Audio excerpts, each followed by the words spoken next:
the important topics of the Pourbaix diagram, especially in the electrical stream and the corrosion chemistry.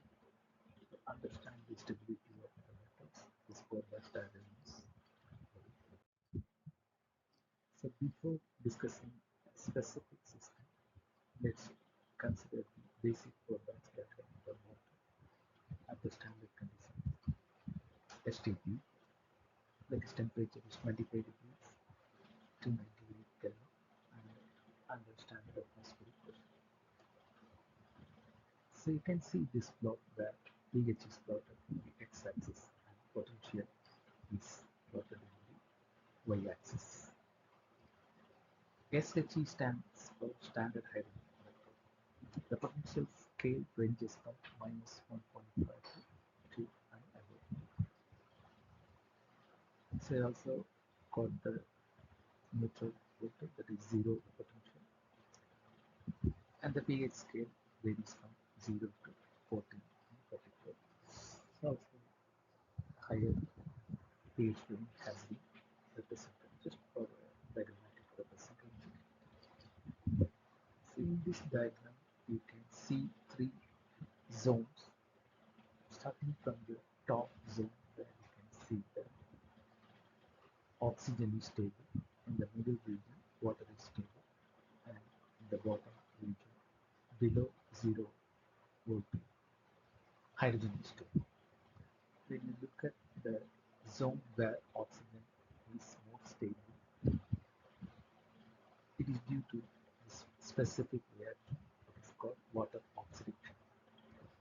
2 moles of water is oxidized to 1 mole of oxygen with the liberation of 4 electrons as well as 4 protons.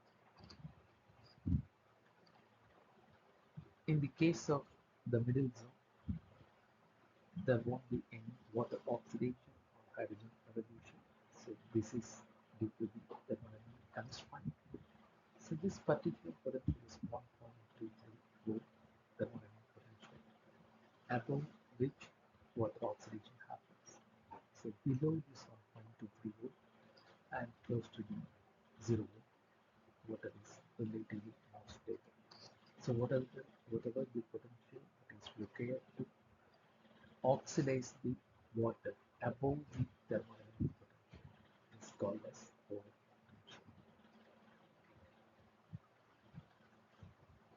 So this region is marked as B, where water oxygen is stable, and this specific region A to B, in this region only water is stable, and below the region A, hydrogen evolution occurs at the negative potential.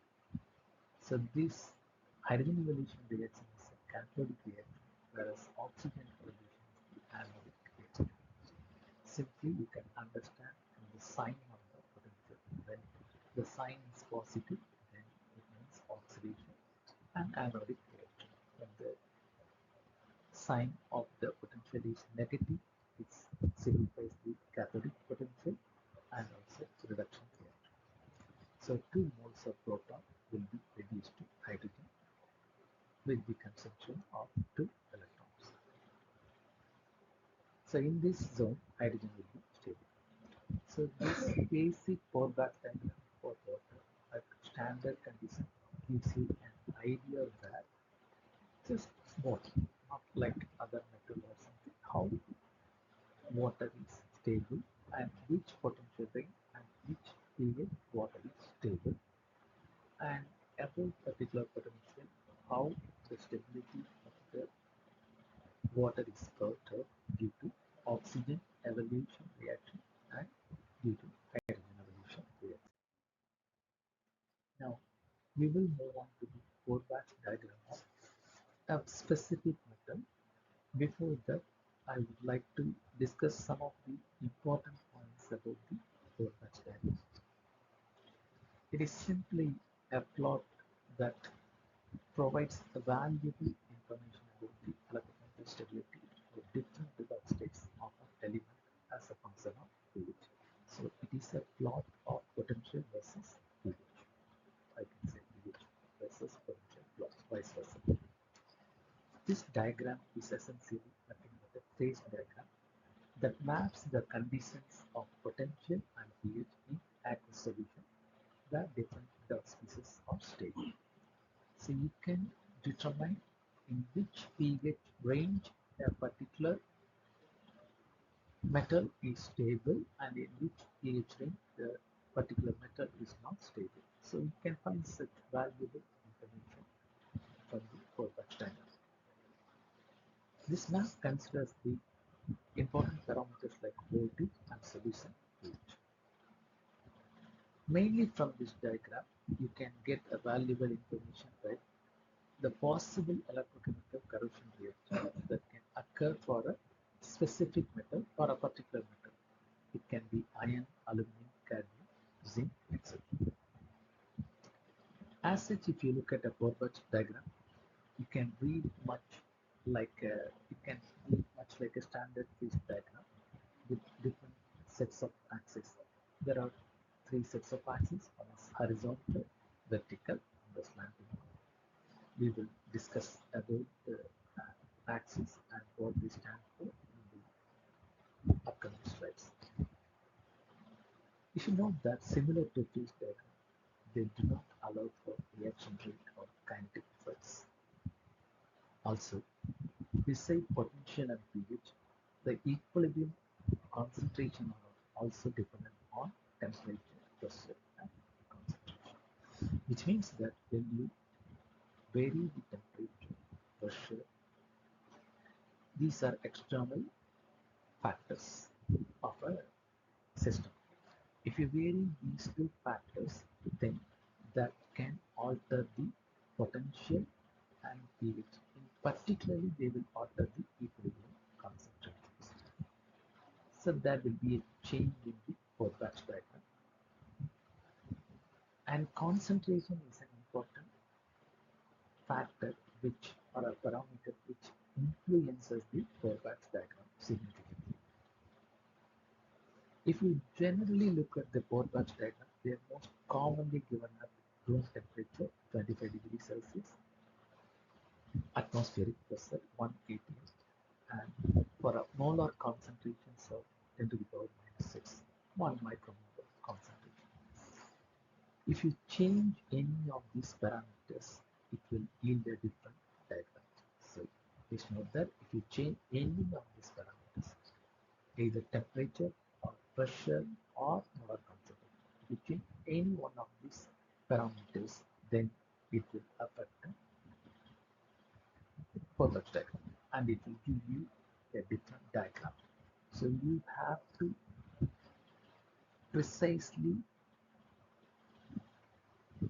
choose the temperature, pressure, and molar concentration, and you have to study their effects. For instance, if you are working on a system, if you are controlling the system at operating the system at room temperature 1 atm, and if your molar concentration is instead of 1 micromolar, if it is 10 micromolar or 1 millimolar, then your Pourbaix diagram will be entirely different.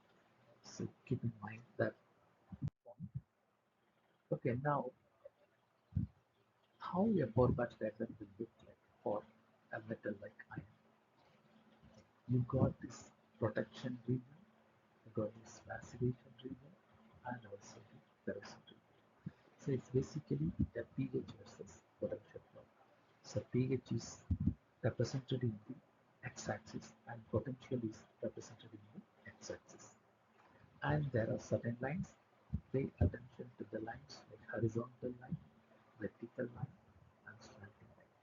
So these dotted lines. So this is the region where water is stable. We already discussed about that.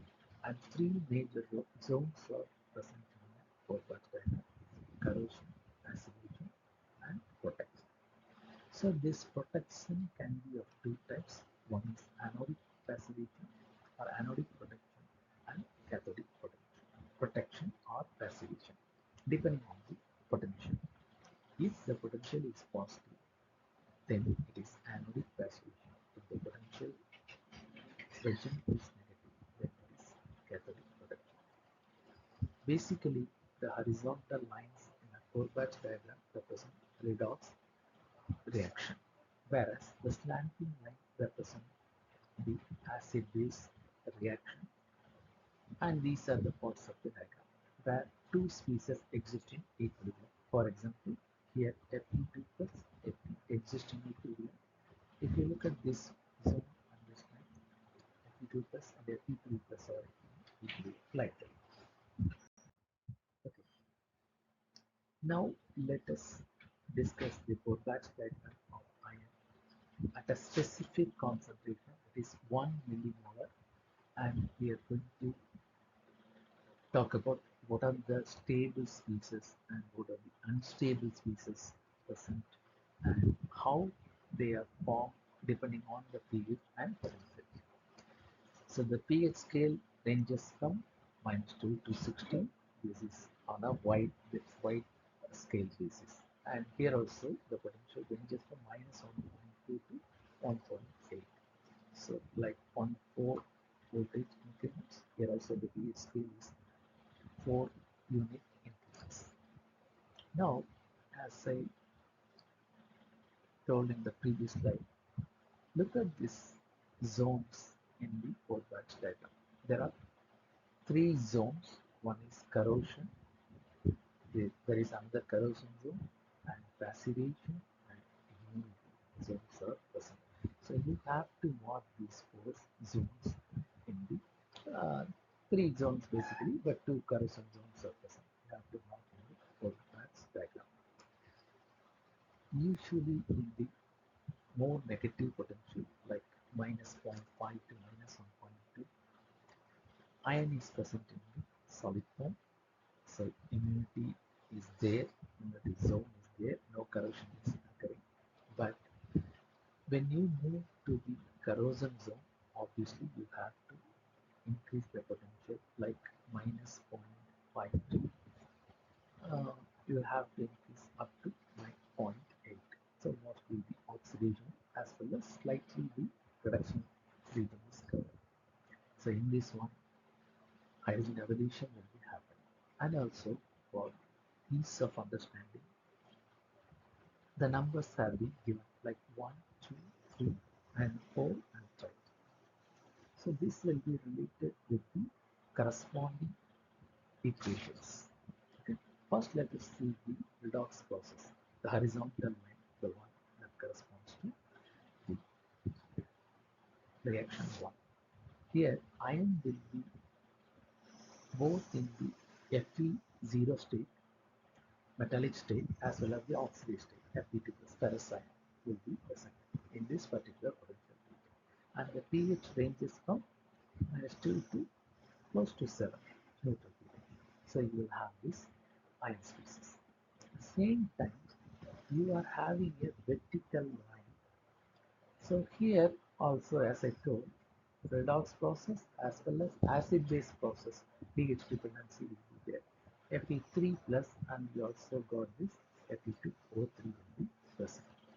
Similarly, there are some regions where you got slanting lines where two species are in equilibrium. That is Fe3O4 and FeOH plus, and you have also got when you increase the pH to more more than 9 or 10, close to more alkaline pH, then you will have FeOH2 that is hydroxide and also FeO2 minus. So this is in solid form. Also you got the oxidation form FeOH plus as well. And this already we have discussed at 1.23 volt. Water reduction will be happening. Both water oxidation can happen. So this is the reverse of this one. So if the electrons are functioning, then it is oxygen reduction and it will form water. If it is in the other direction, water will be oxidized to oxygen with the release of electron. So based on the release and acceptance of electron, you can classify whether it is oxygen reduction or oxygen evolution reaction. To keep it simple, mostly at the anode, oxygen evolution reaction happens, and at the cathode, oxygen reduction reaction will happen. So it is a classical oxygen chemistry. It involves 4 electron process, but is a two electron process, then obviously oxygen production leads to hydrogen production. But in this case, we only discuss about iron. So I'm not going to talk more about oxygen production process in detail. So now let's talk about the salient features of Pourbaix diagram. The horizontal line, you already seen the number 1 between the Fe3 plus and Fe2 plus region represent the reaction, that is Fe3 plus. So the high valence state is reduced to lower valence state, trivalent to divalent. So it is a single electron reduction process. It has a standard potential of 0.77. So this potential or this voltage you can get from the electrochemical series as you know. You could also use standard potential for all these lines, but in practice, Pourbaix diagrams usually plotted for lower ion concentration, mostly 1 millimolar. Why? The reason is they are more relevant to corrosion and electrical experiments. So now the areas in the Pourbaix diagram marks regions where a single species like Fe2 plus Fe3O4 is stable. You can identify which species is stable, and more stable species tend to occupy larger areas. Now let's go back to the diagram and see where more stable species are present. Okay, uh, and then lines mark places where two species exist in the equilibrium. So that also whenever you have a line, the two species exist in equilibrium. Okay. And then there are few redox reactions that are represented by horizontal lines. These reactions are not pH dependent. And there are few acid-base reactions. Already we seen the vertical line that depend on the potential. When the reaction are both acid and base on redox dependent, then they have the slope value according to the Nernst equation 0.0592 volt per pH, and this has represent the number of electron transfer, and this is for proton. So you just need to put the number of electron transfer. So unfortunately, we couldn't go back to the slide to show the large area, but you can see the large area is marked with the passive region. So since I told stable species tend to occupy larger area, so whenever you look at the Pourbaix diagram, where a large area is present, that corresponds to the most stable species. Okay, now let us talk about the reactions, the phase transformations as numbered in the iron Pourbaix diagram. So we have labeled 5 numbers 1 to 5. The horizontal line, the first one, where iron was present below in the negative potential, and as I told from 1 to pH 7. And above that line, you got the Fe2 plus species. I told it will be from minus zero point 0.8 or something to 0.5 in that voltage region. So where a 2 electron process will occur and Fe2 plus will be reduced to solid. This is a pure redox reaction. It is not dependent on pH, but still the pH scale, if you look at it, will be in the acidic potential region. But what I want to emphasize here, whenever in the Pourbaix diagram, if you see a horizontal line that represents a pure redox reaction, it is not pH dependent. Now, Fe3 plus, above Fe2 plus, you got Fe3 plus, where a single electron transfer occurs, and Fe3 plus is reduced to Fe2 plus. Again, it is a horizontal line, so pure redox reaction, no pH dependent. So when you see a vertical line that represents pure acid base and no redox process. So when you see acid base, pure acid base means it is dependent on pH. When it is dependent on pH, then proton transfer will be involved. Fe3 plus will be converted to ferrous oxide Fe2O3, where 6 protons will be released. So for the number 4, if you look at here, it is a slanting line. So obviously when you look at a linear graph, you will have a slanting line. that we call it as a slope, which is nothing but dy by dx. Here potential by pH. So delta V by delta pH. So that is what the slope, which means as I told, y-axis is potential, so millivolt, the unit, and the pH scale, obviously we have put pH. So here the Fe2 plus reacts with 3 moles of water, 2 moles of Fe2 plus reacts with 3 moles of water to form Fe2O3. 6 protons are released and 2 electrons are again released. So this is an oxidation process basically. 6 proton, 2 electron process. So I told you has represent the number of electrons. So this is from the first equation, minus 59.2 times 6 is the number of protons and over 2. So 2 is the number of electrons. So just that has represent number, that's all. So now you got 3 and then 3 times 59.2, you go minus 178 millivolt per pH. And when you come to look at the equation 5, this is for the hyaluron oxide, that is Fe3O4 ferric oxide. So 2 moles of ferric oxide react with 1 mole of water. It forms, it releases 2 H plus and 2 electron, and obviously we will got the Fe2O3, but it is not, it is missing here. But the slope value, if you look at here, it is a 2 proton, 2 electron process. So minus 59.2 times 2 divided by 2, which is basically 1. So you get minus 59.2 millivolt per kg. Here the product is missing. It should be Fe2O3. Okay, and then the equation has to be balanced. So this is how a Pourbaix diagram of iron is represented, and each region or each line has a significance. Remember, only 3 lines or major lines are important: horizontal line, vertical line, and the slanting line. And then each line you can mark it with the number, and you can relate it to the electrochemical equation, and you can understand what sort of species is present and whether it is stable. So not only to iron, the Pourbaix diagram you can apply to any metal species like you already seen, nickel, copper, cobalt, any metal, and it should be like a potential versus spirit. Then it is a simple phase diagram, and remember it is dependent on temperature, pressure, and concentration.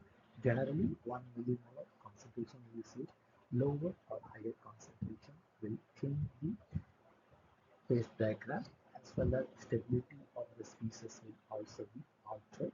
Not only the concentration, temperature, and pressure will also have influence. For BTEC, generally they ask this question in 15 marks, so you have to practice the diagram, like you have to draw the diagram and you have to label the x coordinate and y coordinate. X coordinate should be labeled clearly as fluid and y coordinate as potential V versus V, and all the zones should be marked. 3 zones we have seen: corrosion, passivation, immunity. That should be clearly marked, and all the individual species, whether it is in solid form or in aqueous form, everything should be represented, and the number of elements. And also remember the water stability window below 1.23 volt, and the slope, the dotted line will have to give the hydrogen evolution reaction and the oxygen evolution reaction or oxygen evolution reaction the other way. So these things are very, very important. So if you look at the marks allotment, it is a 15 mark question. So for the diagram, it may carry like 4 marks or something, and then for 3 zones, you can say 3 marks, and then the lines, individual lines, if you explain clearly, you will get 3 marks, like horizontal line, vertical line, and slanting line. And each equation it carries 1 mark, so 5 plus 5 equations, 5 marks. So totally zones which you mark, and 3 marks for the lines vertical, horizontal, and slanting line. So 4 plus 3, 7, 7 plus 3, 10, and 5 marks for the equation. Like this may change the mark distribution, but I'm just trying to give a rough idea or to give some insight that when you write a 2-mark question, what are the key points you should keep in mind and how you should present your answer and ensure that you can score 15 marks out of it. So not only the BTech chemistry perspective, but this Pourbaix diagram is very useful for the researchers and who are working on the electrochemistry field. Is understanding this Pourbaix diagram is very very important. Whether you are working with a material, it is a metal or metal oxide, or whether you are working in the acidic pH, neutral pH, or alkaline pH. So you should look at that particular Pourbaix diagram of that metal, try to understand whether it is metal or metal oxide, and what is the phase it is presenting, and what are the species. Like that, you can analyze, and you can really, very useful information get out of the Pourbaix diagram.